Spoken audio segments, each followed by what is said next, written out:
Hi everyone, welcome back to Full Star Solutions. React J സീരീസിലെ മറ്റൊരു എപ്പിസോഡിലേക്ക് എല്ലാവർക്കും സ്വാഗതം. ഇന്നത്തെ എപ്പിസോഡ് നമ്മൾ നോക്കാൻ പോകുന്നത് റിയാക്റ്റിൽ റൗട്ടിങ് എങ്ങനെ സെറ്റ് ചെയ്യാമെന്നുള്ളതാണ്. സോ റൗട്ടിങ് മീൻസ് നമുക്കറിയാം, നമ്മുടെ യു ആർ എല്ലിനെ ബേസ് ചെയ്തിട്ട് യു ആർ എല്ലിന് ഒരു സ്പെസിഫിക് യു ആർ എല്ലിന് മാച്ചിങ് ആയിട്ട് വരുന്ന കമ്പോണൻറ്റുകൾ ലോഡ് ചെയ്യിപ്പിക്കണം. അതാണ് റൗട്ടിംഗ് എന്ന് പറയുന്നത്. അതിൽ തന്നെ നമുക്കറിയാം, റിയാക്റ്റ് എന്ന് പറയുന്നത് ബേസിക്കലി ഒരു സിംഗിൾ പേജ് ആപ്ലിക്കേഷൻ ബിൽഡ് ചെയ്യാൻ വേണ്ടി യൂസ് ചെയ്യുന്ന ഒരു ലൈബ്രറിയാണ് റിയാക്റ്റ് എന്ന് പറയുന്നത്. അതുപോലെ തന്നെ നമ്മുടെ റിയാക്റ്റിൻ്റെ പ്രോജക്റ്റിലേക്ക് വന്നു കഴിഞ്ഞാൽ ഇവിടെ നമുക്കൊരു ഒറ്റ HTML ഫയൽ ഉണ്ടാവുള്ളൂ. ഈ ഫയലിനകത്തായിരിക്കും നമ്മൾ ബിൽഡ് ചെയ്തിട്ടുള്ള എല്ലാ കമ്പോണൻറ്റുകളും ലോഡ് ചെയ്യിപ്പിക്കുന്നത്. അതായത് നമ്മുടെ പ്രോജക്റ്റിൽ സപ്പോസ് ഒരു 30 കമ്പോണൻസ് ഉണ്ടെന്ന് വിചാരിക്കാം. ഈ 30 കമ്പോണൻസും ലോഡ് ചെയ്യുന്നത് ഈ ഒറ്റ HTML ഫയലിലായിരിക്കും. അല്ലെങ്കിൽ ലോഡ് ചെയ്യിക്കുക അല്ലെങ്കിൽ മൗണ്ട് ചെയ്യിപ്പിക്കുന്നത് ഈ ഒറ്റ index.html എന്ന് പറഞ്ഞിട്ടുള്ള ഈ ഫയലിനകത്തായിരിക്കും. അതായത് നമ്മളിപ്പോൾ ഒരു ഹോം പേജാണ് ലോഡ് ചെയ്യുന്നതിൽ index.html ഫയലിലേക്ക് നമ്മൾ ഏത് കമ്പോണൻറ്റ് മൗണ്ട് ചെയ്യും? ഹോം എന്നുള്ള കമ്പോണൻറ്റ് ലോഡ് ചെയ്യും. അതിനുശേഷം അടുത്ത് എബൌട്ട് വരുന്ന സമയത്ത് എബൌട്ട് എന്ന് പറഞ്ഞിട്ടുള്ള URL നമ്മളിവിടെ റീഡ് ചെയ്യുന്ന സമയത്ത് അതിന് മാച്ചിങ് ആവുന്ന കമ്പോണൻറ്റ് ഏതാണോ അതായിരിക്കും ഇവിടെ ലോഡ് ചെയ്യണത്. പിന്നീട് കോണ്ടാക്റ്റ് വരുന്ന സമയത്ത് കോണ്ടാക്റ്റ് കമ്പോണൻറ്റ് ലോഡ് ചെയ്യണത് കോണ്ടാക്റ്റ് എന്ന് പറഞ്ഞിട്ടുള്ള URL റീഡ് ചെയ്യുന്ന സമയത്താണ്. ഈ രീതിയിലായിരിക്കും സിംഗിൾ പേജ് ആപ്ലിക്കേഷൻസിൽ റൗട്ട് വർക്ക് ചെയ്യണത്. പിന്നെ നിങ്ങൾ കൺഫ്യൂഷനായി പോയത്, ഇത് ക്ലയൻറ്റ് സൈഡുള്ള റൗട്ടിംഗ് ആണ്. മറ്റേ API റൗട്ടിംഗ് ആണ് സെർവർ സൈഡ് വരുന്നത്. അത് API റൗട്ടിംഗ്, ഇത് ക്ലയൻറ്റ് സൈഡ് റൗട്ടിംഗ്. ഓക്കെ, ഇതിനകത്തായിരിക്കും URLനെ ബേസ് ചെയ്തിട്ട് ഈ കമ്പോണൻറ്റുകൾ തമ്മിൽ സ്വിച്ച് ചെയ്യണത്. ഇനി റൗട്ടിംഗ് നമുക്ക് സെറ്റ് ചെയ്യാൻ വേണ്ടിയിട്ട് നമ്മൾ യൂസ് ചെയ്യുന്ന ലൈബ്രറിയാണ് റിയാക്ട് റൗട്ടർ എന്നുള്ളത്. സോ ബേസിക്കലി നമ്മൾ കമ്പോണൻറ്റിനും ഹുക്സിന് വേണ്ടിയെല്ലാം യൂസ് ചെയ്ത ലൈബ്രറി ഏതായിരുന്നു? റിയാക്ട് ലൈബ്രറി ആയിരുന്നു. പിന്നീട് ബ്രൗസറായിട്ട് കമ്മ്യൂണിക്കേറ്റ് ചെയ്യാൻ വേണ്ടിയിട്ട് റിയാക്ട് ഡോം എന്ന് പറഞ്ഞിട്ടുള്ള ലൈബ്രറി യൂസ് ചെയ്തു. അതുപോലെ തന്നെ റൗട്ടിങ്ങിന് വേണ്ടിയിട്ട് റിയാക്ട് റൗട്ടർ എന്ന് പറഞ്ഞിട്ടുള്ള വേറെ തന്നെ ഒരു ലൈബ്രറിയാണ് നമ്മൾ യൂസ് ചെയ്യാൻ പോണത്. സോ അതാണ് ബേസിക്കലി ലൈബ്രറീസിൻ്റെ പ്രത്യേകത. നമ്മുടെ ഇത് ഇഷ്ടത്തിനനുസരിച്ച് നമുക്ക് ഓരോ ലൈബ്രറീസും നമുക്ക് ഇമ്പോർട്ട് ചെയ്തിട്ട് ഇൻസ്റ്റാൾ ചെയ്തിട്ട് നമുക്ക് നമ്മുടെ പ്രോജക്റ്റിൽ യൂസ് ചെയ്യാൻ പറ്റും. ഓക്കെ, സോ നമുക്കിവിടെ ഇതിൻ്റെ ഡോക്യുമെൻറ്റേഷനിലേക്ക് വന്നു കഴിഞ്ഞാൽ ഇവിടെ 3 രീതിയിൽ നമുക്ക് റൗട്ട് സെറ്റ് ചെയ്യാൻ പറ്റും. 3 അപ്രോച്ച് എന്ന് പറയുന്നത് ഡിക്ലറേറ്റീവ്, ഡേറ്റ, ഫ്രെയിംവർക്ക്. ഈ 3 രീതിയിലാണ്. ഇതിൽ ഡിക്ലറേറ്റീവും ഡേറ്റ രീതിയിലായിരിക്കും നമ്മൾ നമ്മുടെ ഈ സീരീസിൽ റൗട്ടിങ് സെറ്റ് ചെയ്യേണ്ടത്. നിങ്ങൾക്ക് വേണമെങ്കിൽ ഫ്രെയിംവർക്ക് വേണമെങ്കിൽ എക്സ്പ്ലോർ ചെയ്യാം. സോ ബേസിക്കലി ഫ്രെയിംവർക്ക് വരുന്നത് സെർവർ സൈഡ് റൗട്ടിങ്ങിന് വേണ്ടിയിട്ടാണ്. ഇത് ലാർജ് സ്കെയിൽ ആപ്ലിക്കേഷനൊക്കെ ബിൽഡ് ചെയ്യുന്ന സമയത്ത് അല്ലെങ്കിൽ കൂടുതൽ ഈ SEOക്കൊക്കെ കൂടുതൽ ഇമ്പോർട്ടൻസ് കൊടുക്കുകയാണെങ്കിൽ അതിന് ഏറ്റവും ആപ്റ്റ് ആയിട്ടുള്ളത് ഫ്രെയിംവർക്ക് മോഡലാണ്. നമ്മൾ ഈ സീരീസിൽ ഇത് രണ്ടായിരിക്കും, ഡിക്ലറേറ്റീവും ഡേറ്റ രീതിയിലായിരിക്കും റൗട്ട് സെറ്റ് ചെയ്യണത്. സോ നമുക്കിത് ആദ്യം നമുക്ക് എന്ത് ചെയ്യണം? ഇത് നമുക്ക് ഓൾറെഡി ഒരു പ്രോജക്റ്റ് ഉണ്ട്, അതിലേക്ക് നമ്മൾ ഈ ലൈബ്രറി ഇൻസ്റ്റാൾ ചെയ്യണം. സോ അതിന് വേണ്ടിയിട്ട് npm i റിയാക്ട് റൗട്ടർ.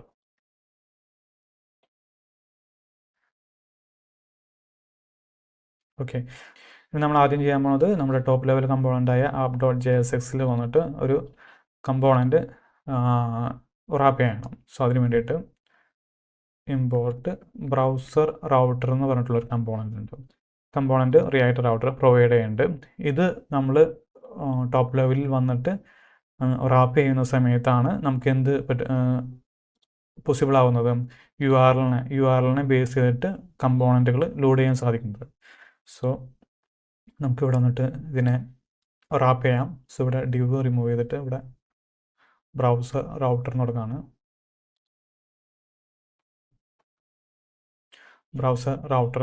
ഇനി നമുക്ക് ഓരോ സ്പെസിഫിക് URL പാത്തും ആ പാത്ത് വരുന്ന സമയത്ത് ലോഡ് ചെയ്യേണ്ട ആ എലമെൻറ്റുകൾ അല്ലെങ്കിൽ ആ കമ്പോണൻറ്റുകളും ഇവിടെ സെറ്റ് ചെയ്യണം. സോ അതിന് വേണ്ടിയിട്ട് നമ്മൾ ഇമ്പോർട്ട് ചെയ്യേണ്ട കമ്പോണൻ്റാണ് റൗട്ട്സ് എന്നുള്ളത്. റൗട്ട്സ് ഇവിടെ ഇമ്പോർട്ട് ആയിട്ടുണ്ട് ഓട്ടോമാറ്റിക്കായിട്ട്. സോ അത് വെച്ചിട്ട് റാപ്പ് ചെയ്യണം. ഇതിനകത്തായിരിക്കും ഓരോ ഇൻഡിവിജ്വൽ ഇത് നമ്മൾ സെറ്റ് ചെയ്യണത്. ഇതിനകത്തായിരിക്കും ഓരോ ഇൻഡിവിജ്വൽ URL സെറ്റ് ചെയ്യണത്. കോമൺ ആയിട്ട് വരുന്നതെല്ലാം ഈ റൗട്ട്സ് എന്നുള്ള കമ്പോണൻറ്റിന് പുറത്തായിട്ടായിരിക്കും. അതായത് ബ്രൗസർ റൗട്ടറിനകത്ത് പിന്നെ റൗട്ട്സ് എന്ന് പറഞ്ഞിട്ട് കമ്പോണൻറ്റ് പുറത്തായിട്ടായിരിക്കും. അതായത് ഇപ്പോൾ ഹെഡർ, ഫൂട്ടർ അതെല്ലാം ഇതിന് പുറത്തായിട്ടായിരിക്കും സെറ്റ് ചെയ്യണത്. ഇനി നമുക്ക് ഓരോ ഇതും സെറ്റ് ചെയ്യാം. അതിന് വേണ്ടിയിട്ട് നമ്മൾ യൂസ് ചെയ്യുന്നത് റൗട്ട് എന്ന് പറഞ്ഞിട്ടുള്ള കമ്പോണൻ്റാണ്. അതിന് ക്ലോസിങ് ഉണ്ടാവില്ല, സെൽഫ് ക്ലോസിങ് ആയിരിക്കും. ഓക്കെ, സോ അതിന് മുന്നേ നമുക്ക് ഒരു 3 കമ്പോണൻറ്റുകൾ ക്രിയേറ്റ് ചെയ്യാം. ഹോം പേജിന് വേണ്ടിയിട്ട് home.jsx rfc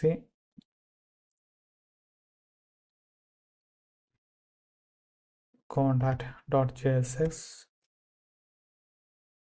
rfc പിന്നുള്ളത് about.jsx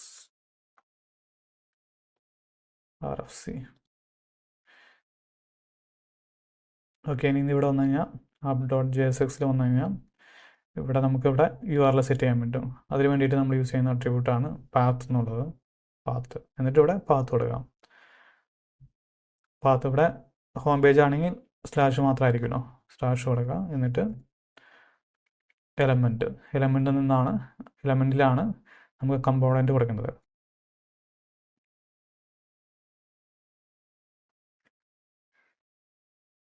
ഇവിടെ വന്നിട്ട് ഹോം എന്നുള്ള കമ്പോണൻറ്റ് ഇമ്പോർട്ട് ചെയ്യാം. ഇനി അടുത്തത് കോണ്ടാക്റ്റിന് വേണ്ടിയിട്ട് ഇവിടെ പാത്ത് തുടങ്ങണം. പാത്ത് ഇവിടെ കോണ്ടാക്റ്റ്, എലമെൻറ്റ്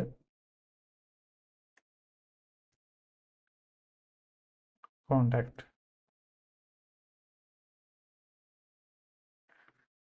അടുത്തതാണ് എബൌട്ട്. So path about. ഇവിടെ സ്ലാഷ് കൊടുക്കണമെന്ന് നിർബന്ധമൊന്നുമില്ല. എലമെൻറ്റ്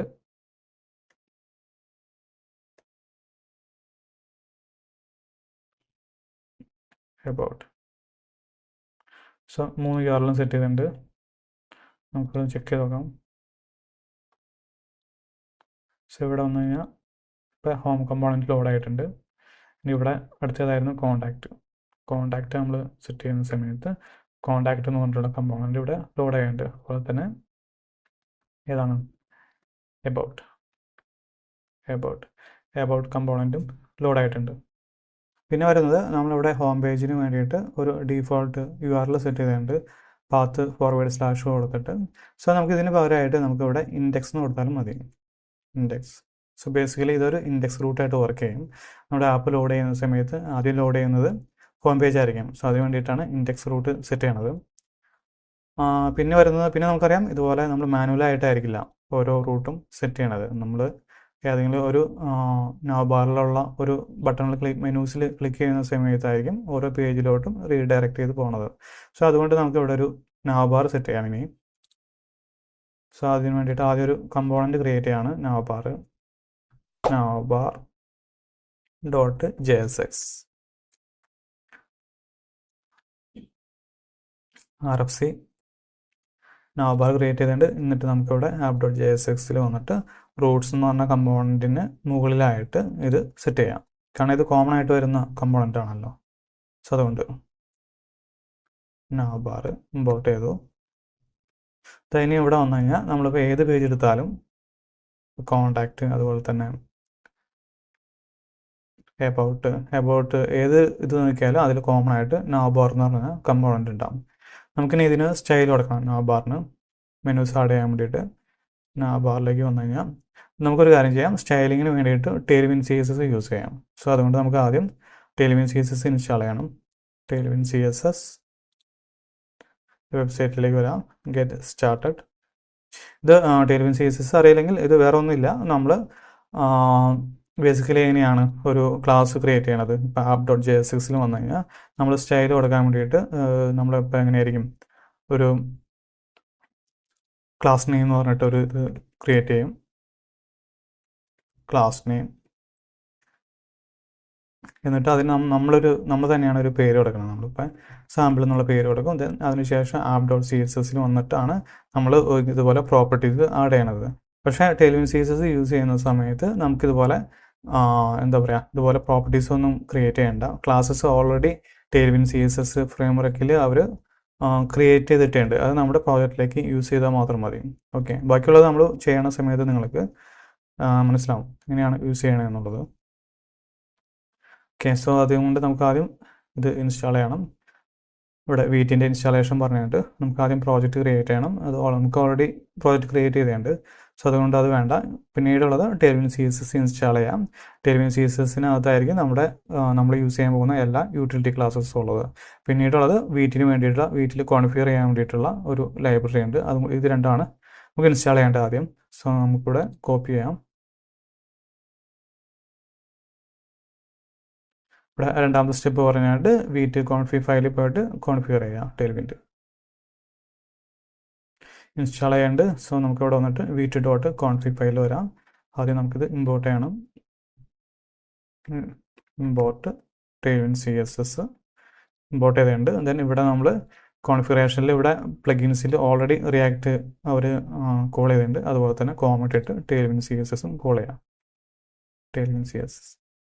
ഓക്കെ, പിന്നെ അടുത്ത സ്റ്റെപ്പായിട്ട് വരുന്നത് നമ്മുടെ ഗ്ലോബൽ സ്റ്റൈലിങ്ങിന് വേണ്ടിയിട്ടുള്ള ഫയൽ ഉണ്ടല്ലോ, index.css. അതിൽ വന്നിട്ട് ടെയിൽവിൻ CSS ഇമ്പോർട്ട് ചെയ്യാം. index.cssൽ വന്നിട്ട് ഇത് നമുക്കിവിടെ റിമൂവ് ചെയ്യാം. ഇമ്പോർട്ട് ചെയ്തിട്ടുണ്ട്. ഓക്കെ, അപ്പോൾ ഇങ്ങനെ യൂസ് ചെയ്യുന്ന സമയത്ത് നമുക്ക് app.jsx നമ്മൾ ഈ ഫയലിൽ തന്നെയായിരിക്കും ഓരോ ക്ലാസ്സസും യൂസ് ചെയ്യണത്. സോ അതുകൊണ്ട് നമുക്ക് ഇവിടെ app.css ഫയലിൻ്റെ ആവശ്യമില്ല, നമുക്ക് ഡിലീറ്റ് ചെയ്ത് കളയാം.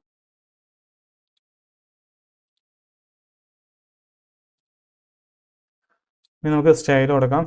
നാബാറിന് നാബാർ. നമുക്ക് ആദ്യം ഇവിടെ ഇതെല്ലാം റിമൂവ് ചെയ്യാം. ഓക്കെ, നമുക്കിനി നാബാർ സെറ്റ് ചെയ്യണം. അതിന് വേണ്ടിയിട്ട് nav ടാഗ് യൂസ് ചെയ്യാണ്. അതിനുശേഷം നമുക്ക് അതിനകത്തുള്ള മെനൂസൊക്കെ പൊസിഷൻ ചെയ്യാൻ വേണ്ടിയിട്ട് ഒരു div, പിന്നെ മെനൂസിന് വേണ്ടിയിട്ട് വേറൊരു div. ഇതിനകത്തായിട്ടായിരിക്കും നമ്മൾ മെനൂസ് സെറ്റ് ചെയ്യണത്. സോ ആംഗിൾ ടാഗ് യൂസ് ചെയ്യാണ്. ആദ്യത്തേത് വരുന്നത് ഹോം പേജാണ്, ഹോം. പിന്നെ വരുന്നത്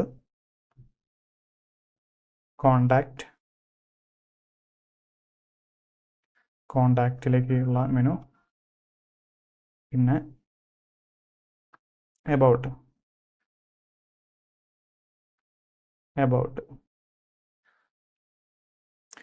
3 മെനൂസും വന്നിട്ടുണ്ട്. സോ നമുക്കിവിടെ ഓരോ സ്റ്റൈൽ കൊടുക്കാം. നാബാറിൽ മൊത്തത്തിൽ ബാക്ക്ഗ്രൗണ്ട് സെറ്റ് ചെയ്യാൻ വേണ്ടിയിട്ട് ഒരു കളർ കൊടുക്കാം.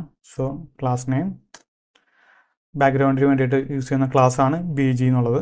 BG ഹൈഫൺ ഒരു ഗ്രേ കളർ കൊടുക്കാം. വേരിയൻ്റ് ഒരു 800 സെലക്ട് ചെയ്യാണ്. ഒന്നുണ്ട് നമുക്ക് ടെക്സ്റ്റ് കളർ സെറ്റ് ചെയ്യണം. സോ ഇവിടെ വന്നിട്ട് ക്ലാസ് നെയിം ടെക്സ്റ്റ് ഒരു ഈ കളർ കൊടുക്കണം. സോ നമുക്കിവിടെ വിസിബിൾ ആയിട്ടുണ്ട്.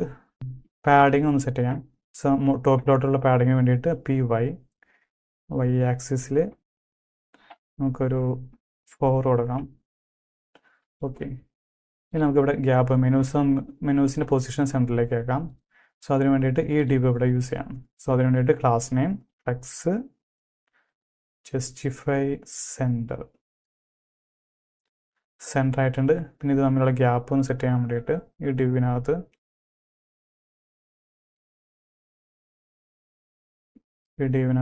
Space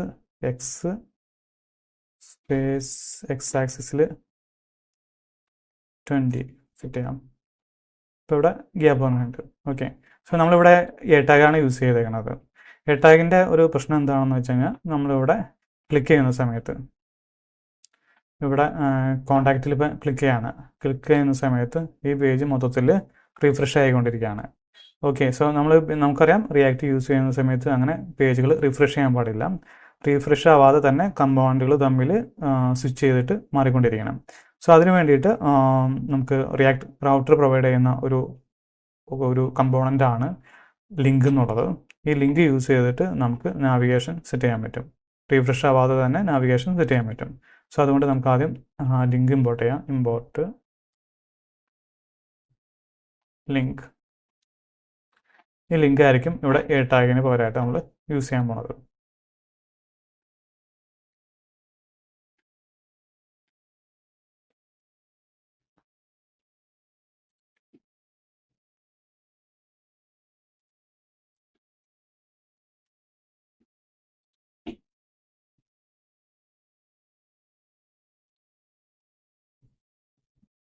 link.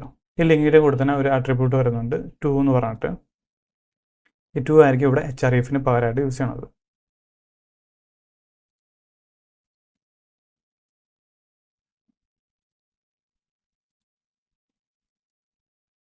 ടു.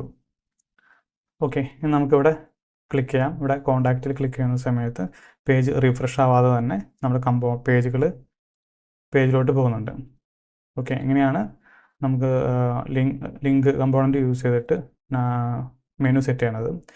അതുപോലെ തന്നെ ലിങ്ക് പോലെ തന്നെ വേറൊരു കമ്പോണൻ്റാണ് റിയാക്ട് റൗട്ടർ നമുക്ക് പ്രൊവൈഡ് ചെയ്യുന്ന വേറൊരു കമ്പോണൻ്റാണ് നാവ് ലിങ്ക് എന്നുള്ളത്.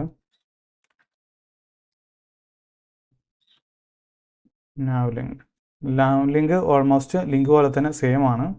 പക്ഷേ അതിൻ്റെ ഒരു പ്രത്യേകത എന്ന് പറയുന്നത് കാണിച്ചു തരാം. ഇവിടെ നാവ് ലിങ്ക് ഞാൻ യൂസ് ചെയ്യാണ്. എബൌട്ടിൽ നാവ് ലിങ്ക് യൂസ് ചെയ്യാണ്.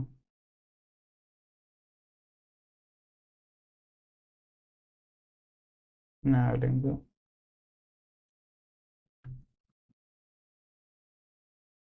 ഓക്കെ, നാവ് ലിങ്കിലേക്ക് വന്നു കഴിഞ്ഞാൽ ഇവിടെ വന്ന നാവ് ബാറിലേക്ക് വന്നു കഴിഞ്ഞാൽ ഇതിൻ്റെ എ ടാഗ് എടുത്തു കഴിഞ്ഞാൽ ഇവിടെ behind the seen a tag തന്നെയാണ് ആങ്കർ ടാഗ് തന്നെയാണ് യൂസ് ചെയ്യുന്നത്. ഇവിടെ ആങ്കർ ടാഗിൽ ഇപ്പോൾ href സ്ലാഷും കാര്യങ്ങളും വന്നിട്ടുണ്ട്. ഹോം പേജിലും അങ്ങനെ തന്നെ, കോണ്ടാക്റ്റിലും അങ്ങനെ തന്നെ.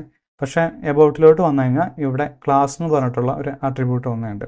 അതാണ് നാവ് ലിങ്കിൻ്റെ പ്രത്യേകത. ഇതിൽ ക്ലാസ് എന്ന് പറഞ്ഞിട്ടുള്ള ഒരു ആട്രിബ്യൂട്ട് ഉണ്ടാകും. ഇത് നമുക്ക് മാനിപ്പുലേറ്റ് ചെയ്തിട്ട് നമുക്ക് ഏതെങ്കിലും തരത്തിലുള്ള സ്റ്റൈലൊക്കെ കൊടുക്കാൻ പറ്റും. അതായത് നിങ്ങൾ കണ്ടിട്ടില്ല, ഇവിടെ മെനുവിൽ ക്ലിക്ക് ചെയ്യുന്ന സമയത്ത് ഇപ്പോൾ ആക്റ്റീവ് ആയിട്ടുള്ള മെനു ഏതാണോ അതിനെ കാണിക്കാൻ വേണ്ടിയിട്ട് ഒരു അണ്ടർലൈനൊക്കെ കണ്ടിട്ടില്ല. അതുപോലെ അല്ലെങ്കിൽ കളർ ചേഞ്ച് ചെയ്യണത്, അതൊക്കെ നമുക്ക് സെറ്റ് ചെയ്യാൻ വേണ്ടിയിട്ട് നാവ് ലിങ്ക് യൂസ് ചെയ്യുകയാണെങ്കിൽ പറ്റും. സോ നമുക്കിപ്പോൾ ഇവിടെ വരാണെങ്കിൽ നാവ് ലിങ്കിലേക്ക് വന്നു കഴിഞ്ഞാൽ ഇവിടെ 2 വന്നിട്ടുണ്ട്. അതിനുശേഷം ഇവിടെ നമുക്ക് ക്ലാസ് നെയിം എന്ന് പറഞ്ഞിട്ട് ഒരു ആട്രിബ്യൂട്ടും നാവ് ലിങ്ക് പ്രൊവൈഡ് ചെയ്യുന്നുണ്ട്. ഇതിൽ ആക്ച്വലി വരുന്നത് ഒരു കോൾ ബാക്ക് ഫംഗ്ഷൻ ആയിരിക്കും. കോൾ ബാക്ക് ഫംഗ്ഷനിൽ നമ്മൾ റിസീവ് ചെയ്യുന്ന വാല്യൂ ഒരു ഒബ്ജക്റ്റ് ആയിട്ടാണ്. ഒബ്ജക്റ്റ് നമ്മൾ ഈസ് ആക്റ്റീവ് എന്നാണ്. ഇതിനെ ബേസ് ചെയ്തിട്ടായിരിക്കും നമ്മൾ സ്റ്റൈലും കാര്യങ്ങളും സെറ്റ് ചെയ്യാൻ പോണത്. ഇത് നമ്മൾ കൊടുക്കാൻ പോകുന്നത് ഈസ് ആക്റ്റീവ് ആണെങ്കിൽ ആ മെനുവിന് ഒരു കളർ എന്നുള്ള രീതിയിൽ, സോ ടെർണറി ഓപ്പറേറ്റർ യൂസ് ചെയ്യാണ്. ടെക്സ്റ്റിന് ഒരു കളറ് അല്ലെങ്കിൽ ടെക്സ്റ്റിന് മറ്റൊരു കളർ എന്നുള്ള രീതിയിൽ. സോ ടെക്സ്റ്റിന് കളർ കൊടുക്കാൻ വേണ്ടിയിട്ട് ടെക്സ്റ്റ് ഹൈഫൺ നമുക്കൊരു റെഡ് കളർ കൊടുക്കാം. അല്ലാത്ത കേസ്, ആക്റ്റീവ് അല്ലാത്ത കേസ് നമുക്ക് എക്സിസ്റ്റിംഗ് ആയിട്ടുള്ള കളർ തന്നെ കൊടുത്തേക്കാം. ഓക്കെ, ഇനി നമുക്ക് ഇവിടെ വന്നു കഴിഞ്ഞാൽ ഇവിടെ ഇപ്പോൾ കോണ്ടാക്റ്റിൽ ക്ലിക്ക് ചെയ്യുന്ന സമയത്ത് ഇപ്പോൾ എബൌട്ടിൽ വൈറ്റ് കളർ തന്നെയാണ്. ദെൻ എബൌട്ട് നമ്മൾ ക്ലിക്ക് ചെയ്യുന്ന സമയത്ത് ആ പേജ് ആക്റ്റീവ് ആയിരിക്കും. ആക്റ്റീവ് ആകുന്ന സമയത്ത് അതിൻ്റെ കളറ്, ടെക്സ്റ്റിൻ്റെ കളറ് റെഡായിട്ട് മാറി. സോ നമ്മളിവിടെ ബേസിക്കലി ആ ക്ലാസ് ആക്റ്റീവ് എന്ന് പറഞ്ഞിട്ട് ക്ലാസ് യൂസ് ചെയ്തിട്ടാണ് സ്റ്റൈല് ചേഞ്ച് ചെയ്തത്. ഇപ്പോൾ എബൌട്ടിലേക്ക് വന്നു കഴിഞ്ഞാൽ ഇവിടെ നമുക്ക് കാണാൻ പറ്റും ക്ലാസ് എന്നുള്ളത്. ഇത് യൂസ് ചെയ്തിട്ടാണ് നമ്മൾ ചേഞ്ച് ചെയ്തത്. അതുകൂടാതെ നമുക്ക് ആക്റ്റീവ് ആയിട്ടുള്ള കറൻറ്റ് പേജ് ഏതാണോ അതിൻ്റെ സ്റ്റേറ്റ് നമുക്ക് നാവ് ലിങ്ക് എന്ന് പറഞ്ഞിട്ട് കമ്പോണൻറ്റ് യൂസ് ചെയ്തിട്ട് ട്രാക്ക് ചെയ്യാൻ പറ്റും. ഇനി നമ്മൾ നോക്കാൻ പോകുന്നത് യൂസ് നാവിഗേറ്റ് എന്ന് പറഞ്ഞിട്ടുള്ള ഒരു ഹുക്കാണ്. അത് ബേസിക്കലി നമ്മൾ ഇവിടെയെല്ലാം നമ്മൾ മാനുവലി തന്നെ ക്ലിക്ക് ചെയ്യുന്ന സമയത്താണ് പേജുകൾ ചേഞ്ച് ചെയ്തത്. പക്ഷേ നമുക്ക് ചില സമയത്ത് ഇത് സപ്പോസ് നമ്മൾ ലോഗിൻ ചെയ്യുന്ന സമയത്ത് ലോഗിൻ സക്സസ്ഫുൾ ആണെങ്കിൽ ഓട്ടോമാറ്റിക്കായിട്ട് റീഡയറക്റ്റ് ചെയ്തിട്ട് ഹോം പേജിലോട്ട് പോകണം. അങ്ങനെ ഓട്ടോമാറ്റിക്കായിട്ട് റീഡയറക്റ്റ് ഒക്കെ ചെയ്യാൻ വേണ്ടിയിട്ടാണ് യൂസ് നാവിഗേറ്റ് എന്ന് പറഞ്ഞിട്ടാണ് ഹുക്ക് യൂസ് ചെയ്യണത്. സോ നമുക്കിവിടെ ഒരു ഇത് സെറ്റ് ചെയ്യാം. അതിന് വേണ്ടിയിട്ട് നാവ് ബാറിൽ ആദ്യം യൂസ് നാവിഗേറ്റ് എന്ന് പറഞ്ഞ ഹുക്ക് ഇമ്പോർട്ട് ചെയ്യാം. Use navigate. ഓക്കെ, എന്നിട്ട് നമുക്കിവിടെ ഒരു ബട്ടൺ സെറ്റ് ചെയ്യാം. ഇവിടെ വന്നിട്ട് ഒരു ബട്ടണിൽ ലോഗിൻ എന്ന് പറഞ്ഞിട്ട് ലോഗിൻ, ദെൻ ഇവിടെ ഒരു on click, then handle login. അതായത് ഈ ബട്ടണിൽ ക്ലിക്ക് ചെയ്യുന്ന സമയത്ത് ഹോം പേജിലോട്ട് പോകണം. സോ ഇവിടെ ഹാൻഡിൽ ലോഗിൻ എന്ന് പറഞ്ഞിട്ട് ഈവൻ ഹാൻഡിൽ ഫംഗ്ഷൻ ഡിഫൈൻ ചെയ്യണം. കോൺസ്റ്റ് ഹാൻഡിൽ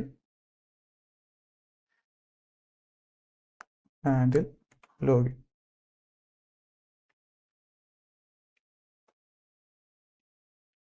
ഓക്കെ, സോ അതിന് വേണ്ടിയിട്ട് നമുക്ക് യൂസ് നാവിഗേറ്റ് ഇവിടെ കോൾ ചെയ്യണം.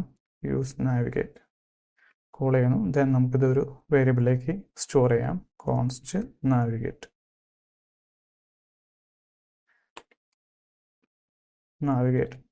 സോ നമ്മൾ ആ ബട്ടണിൽ ക്ലിക്ക് ചെയ്യുന്ന സമയത്ത് ഇവിടെ ഈ നാവിഗേറ്റ് കോൾ ചെയ്യണം. കോൾ ചെയ്യുന്ന സമയത്ത് പാസ് ചെയ്യേണ്ടത് ഏത് പേജിലോട്ടാണ് റീഡയറക്റ്റ് ചെയ്യേണ്ടതെന്നുള്ളതാണ്. നമുക്കിവിടെ ഹോം പേജിന് വേണ്ടിയിട്ട് ഫോർവേഡ് സ്ലാഷ് കൊടുത്തിട്ടുണ്ട്. ഓക്കെ, അപ്പോൾ നമുക്ക് ചെക്ക് ചെയ്ത് നോക്കാം. ലോഗിനിൽ ക്ലിക്ക് ചെയ്യുന്ന സമയത്ത് ഹാൻഡിൽ ലോഗിൻ എക്സിക്യൂട്ട് ചെയ്യും. സോ അതിനകത്താണ് നമുക്ക് നാവിഗേറ്റ് ചെയ്യേണ്ട കാര്യങ്ങൾ സെറ്റ് ചെയ്തേക്കുന്നത്. സോ നമുക്കിവിടെ ലോഗിനിൽ ക്ലിക്ക് ചെയ്യുന്ന സമയത്ത് ഇതിപ്പോൾ സപ്പോസ് കോൺടാക്ട് പേജ് ആണെന്ന് വിചാരിക്കുക. കോൺടാക്ട് പേജിലാണ് നമ്മൾ വന്നേക്കണേ. ഇവിടെ നമ്മൾ ലോഗിനിൽ ക്ലിക്ക് ചെയ്യുന്ന സമയത്ത് അത് റീഡയറക്റ്റ് ചെയ്തിട്ട് ഹോം പേജിലോട്ട് പോയി. സോ അതിന് വേണ്ടിയിട്ടാണ് യൂസ് നാവിഗേറ്റ് എന്ന് പറഞ്ഞിട്ടുള്ള ഹുക്ക് യൂസ് ചെയ്യുന്നത്. യൂസ് നാവിഗേറ്റ് ഹുക്ക് പ്രൊവൈഡ് ചെയ്യുന്നത് ആരാണ്? നമ്മുടെ റിയാക്ട് റൗട്ടർ എന്ന് പറഞ്ഞ ലൈബ്രറിയാണ് യൂസ് നാവിഗേറ്റ് ഹുക്ക് പ്രൊവൈഡ് ചെയ്യുന്നത്. ഇനി നമ്മൾ നോക്കാൻ പോകുന്നത് ഡൈനാമിക് റൂട്ടിംഗ് ആണ്.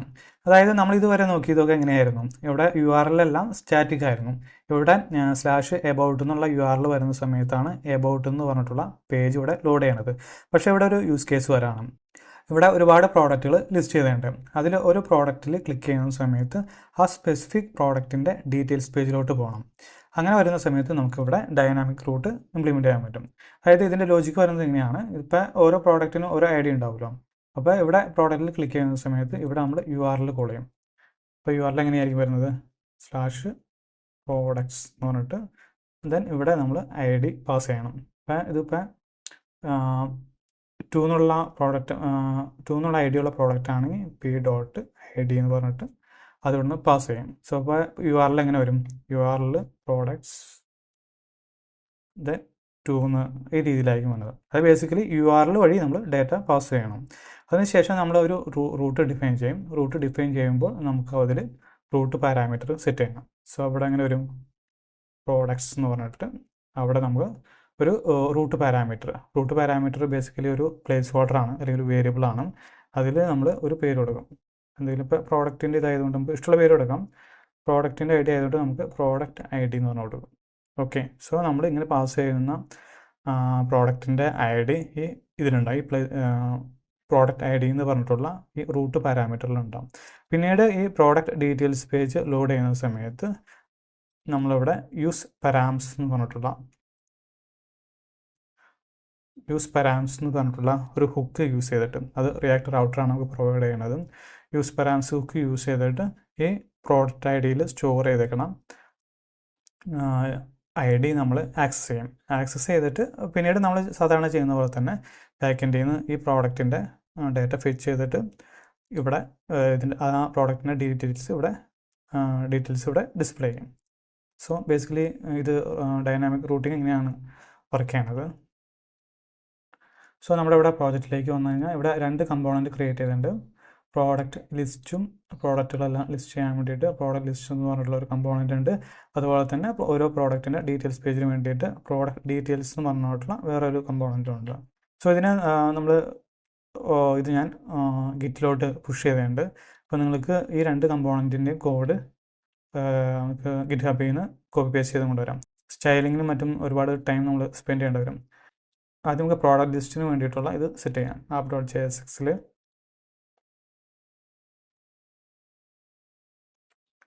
റൂട്ട്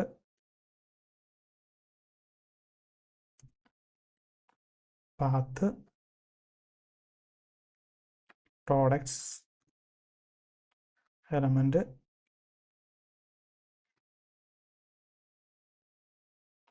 പ്രോഡക്റ്റ്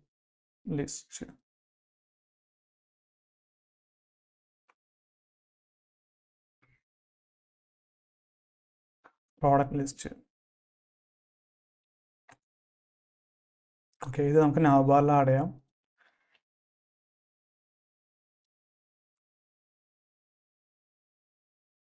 നാവ്ലിങ്ക്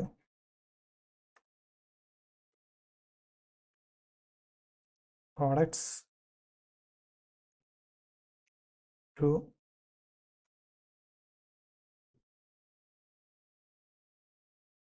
സോ പ്രോഡക്ട്സിൽ ക്ലിക്ക് ചെയ്യുന്ന സമയത്ത് പ്രോഡക്റ്റുകൾ ഇവിടെ ലിസ്റ്റ് ചെയ്തിട്ടുണ്ടാവും. ഓക്കെ. സോ നമ്മുടെ ഇവിടെ പ്രോഡക്റ്റ് ലിസ്റ്റിലോട്ട് വന്നു കഴിഞ്ഞാൽ ഇത് അറിയാലോ, അത് സാധാരണ നമ്മൾ യൂസ് എഫക്റ്റ് യൂസ് ചെയ്തിട്ട് പ്രോഡക്റ്റ് ഡെമ്മി ജേസോ എന്ന് പറഞ്ഞിട്ടുള്ള സൈറ്റിൽ നിന്ന് കുറച്ച് ഡെമ്മി പ്രോഡക്റ്റ്സ് നമ്മൾ ഫെച്ച് ചെയ്ത് കൊണ്ടുവരുന്നു. ദെൻ അതിനുശേഷം നമ്മളിവിടെ സെറ്റ് പ്രോഡക്റ്റ് എന്ന് പറഞ്ഞിട്ടുള്ള സെറ്റ് ഫംഗ്ഷൻ യൂസ് ചെയ്തിട്ട് പ്രോഡക്ട്സിൽ സ്റ്റോർ ചെയ്യും. അതിനുശേഷം അത് ലൂപ്പ് യൂസ് ചെയ്തിട്ട് മാപ്പ് മെത്തേഡ് യൂസ് ചെയ്തിട്ട് ആ ഡീറ്റെയിൽസ് എല്ലാം ഇവിടെ ഡിസ്പ്ലേ ചെയ്ത് കാണിക്കണം. ഇതെല്ലാം നമ്മൾ ഡീറ്റെയിൽ ആയിട്ട് നേരത്തെ പറഞ്ഞതാണ്. സോ ഇതിൽ നമ്മളൊരു നാവ് ലിങ്ക് ആഡ് ചെയ്തിട്ടുണ്ട്. നാവ് ലിങ്കിനകത്ത് ടൂല് നമ്മൾ പാസ് ചെയ്യണത് ഇതിൻ്റെ URL എങ്ങനെ വരും, ഫോർവേഡ് സ്ലാഷ് പ്രോഡക്ട്സ് സ്ലാഷ് അതിനുശേഷം നമ്മുടെ ഈ സ്പെസിഫിക് ഓരോ പ്രോഡക്റ്റിൻ്റെയും ID ആയിരിക്കും ഇവിടെ പാസ് ചെയ്യണത്. സോ 2 ആണെങ്കിൽ ഇവിടെ എങ്ങനെ വരും, സ്ലാഷ് പ്രോഡക്ട്സ് സ്ലാഷ് ഇവിടെ 2 ഈ രീതിയിലായിരിക്കും വന്നത്. സോ നമ്മളിവിടെ നോക്കിക്കഴിഞ്ഞാൽ ഇവിടെ വ്യൂവിൽ ക്ലിക്ക് ചെയ്യുന്ന സമയത്ത് ഇവിടെ കണ്ടില്ല, URL വഴി ആ ID നമ്മൾ പാസ് ചെയ്തിട്ടുണ്ട്. പിന്നീട് നമ്മൾ പ്രോഡക്റ്റ് ഡീറ്റെയിൽസിലോട്ട് വന്നു കഴിഞ്ഞാൽ ഇത് നമുക്കിവിടെ റിസീവ് ചെയ്യണം. അതിന് വേണ്ടിയിട്ട് നമ്മൾ എന്ത് യൂസ് ചെയ്യണം, യൂസ് പാരാംസ് ഇവിടെ കോൾ ചെയ്യണം. സോ ഇവിടെ വന്നിട്ട് യൂസ് പാരാംസ് കോൾ ചെയ്യുന്നു. അതിലെന്തുണ്ടാവും, ID ഉണ്ടാവും. കോൺസ്റ്റ് ഡീസ്ട്രക്ചർ ചെയ്തെടുക്കാം. അതിന് മുന്നേ നമുക്കിവിടെ റൂട്ട് സെറ്റ് ചെയ്യണം. app.jsxൽ വന്നിട്ട് ആ പ്രോഡക്റ്റ് IDയുടെ route, so route slash then products slash then നമ്മൾ റൂട്ട് പാരാമീറ്റർ കൊടുക്കും, പ്രോഡക്റ്റ് ID എന്ന് പറഞ്ഞിട്ട്. ദെൻ നമുക്ക് എലമെൻറ്റ് വരുന്നത് പ്രോഡക്റ്റ് ഡീറ്റെയിൽസ് ആണ്.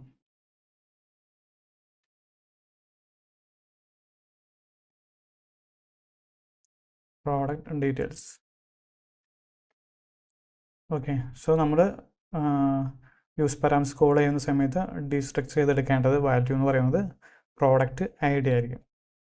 സോ പ്രോഡക്റ്റ് ഡീറ്റെയിൽസിലോട്ട് വന്നു കഴിഞ്ഞാൽ ഇവിടെ നമുക്ക് പ്രോഡക്റ്റ് ID കൊടുക്കാം. ഇത് നമുക്കൊന്ന് കൺസോൾ ചെയ്ത് നോക്കാം.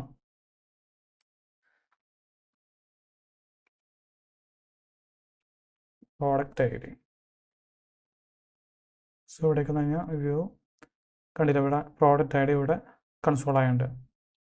സോ ഇനി നമ്മൾ എന്ത് ചെയ്യും, ഇവിടെ നമുക്ക് യൂസ് എഫക്റ്റിലേക്ക് ID പാസ് ചെയ്യാം. കാരണം റീ റെൻഡർ ചെയ്യുന്ന സമയത്ത് റീ റെൻഡറിങ് കൺട്രോൾ ചെയ്യാൻ വേണ്ടിയിട്ട് പ്രോഡക്റ്റ് ID. പിന്നെ ഇവിടെ വരുന്നത് ഇവിടെ നമ്മൾ ഈ വാല്യൂ ഈ പ്രോഡക്റ്റ് ID ഇവിടെ നമ്മൾ ഫെച്ച് ചെയ്യുന്ന സമയത്ത് ഈ സ്പെസിഫിക് ആയിട്ടുള്ള പ്രോഡക്റ്റിൻ്റെ ഡാറ്റ മാത്രം ഫെച്ച് ചെയ്യാൻ വേണ്ടിയിട്ട് ഇവിടെ demmyjson.com/product/ എന്ന് പറഞ്ഞിട്ട് ഇവിടെ നമുക്ക് വാല്യൂ കൊടുക്കണം. സോ നമ്മൾ $KLA എന്ന് പറഞ്ഞിട്ട് പ്രോഡക്റ്റ് ID കൊടുക്കും. പ്രോഡക്റ്റ് ID വരുന്ന സമയത്ത് ഈ സ്പെസിഫിക് പ്രോഡക്റ്റിൻ്റെ ഡാറ്റ മാത്രമായിരിക്കും ഫെച്ച് ചെയ്ത് കൊണ്ടുവരുന്നത്. എന്നിട്ട് നമുക്ക് ഇവിടെ ഇത് ലിസ്റ്റ് ചെയ്ത് കാണിക്കണം. നമുക്ക് വേണമെങ്കിൽ ഇത് ഒന്ന് കൺസോൾ ചെയ്ത് നോക്കാം. ഡാറ്റ then ഇവിടെ നമ്മൾ വരുന്ന സമയത്ത് ഇവിടെ ആ സ്പെസിഫിക് ആയിട്ടുള്ള പ്രോഡക്റ്റിൻ്റെ ഡാറ്റ നമുക്കിവിടെ കിട്ടിയിട്ടുണ്ട്. ഇനി നമ്മൾ സാധാരണ ചെയ്യുന്ന പോലെ തന്നെ ഇതിപ്പോൾ പ്രോഡക്റ്റ് എന്നാണ് നമ്മുടെ സ്റ്റേറ്റ് വേരിയബിളിൻ്റെ പേര്. ഇവിടെ വന്നിട്ട് ടൈറ്റിൽ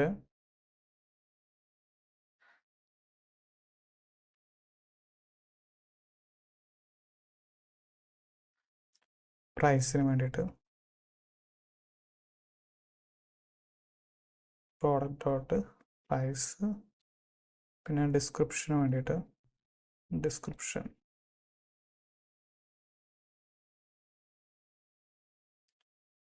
ഇമേജിന് വേണ്ടിയിട്ട്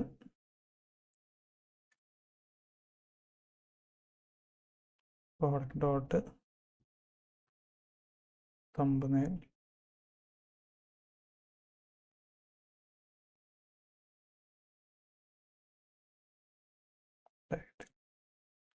ഓക്കെ. സോ ഇവിടെ പ്രോഡക്ട്സിലേക്ക് വന്നു കഴിഞ്ഞാൽ ഇവിടെ വ്യൂവിൽ ക്ലിക്ക് ചെയ്യുന്ന സമയത്ത് നമ്മൾ പരാമർശം എന്ന് പറഞ്ഞിട്ടുള്ള ഹുക്ക് യൂസ് ചെയ്തിട്ട് അതിനെ ആക്സസ് ചെയ്യുന്നു. അതിനുശേഷം ആ ഐ ഡി വെച്ചിട്ട് ഡാറ്റ ഫെച്ച് ചെയ്തിട്ട് ഇവിടെ ലിസ്റ്റ് ചെയ്യണം. ഇങ്ങനെയാണ് ഡൈനാമിക് റൗട്ട് സെറ്റ് ചെയ്യണത്. ഓക്കെ. ഇനി റൂട്ടിങ്ങിന് റിയാക്ട് റൗട്ടറിൽ കുറച്ചും കൂടി കാര്യങ്ങൾ പറയാനുണ്ട്. അത് നമുക്ക് ഇപ്പോൾ ഓൾറെഡി വീഡിയോൻ്റെ ലെങ്ത്ത് കുറച്ച് കൂടിയിട്ടുണ്ട്. അപ്പോൾ ഇതിൻ്റെ ബാക്കിയുള്ള കാര്യങ്ങൾ, റിയാക്ട് റൗട്ടറിൻ്റെ ബാക്കിയുള്ള കാര്യങ്ങൾ നമുക്ക് നെക്സ്റ്റ് വീഡിയോയിൽ എക്സ്പ്ലെയിൻ ചെയ്യാം. അപ്പോൾ നമുക്ക് നെക്സ്റ്റ് വീഡിയോയിൽ വീണ്ടും കാണാം. Okay, by.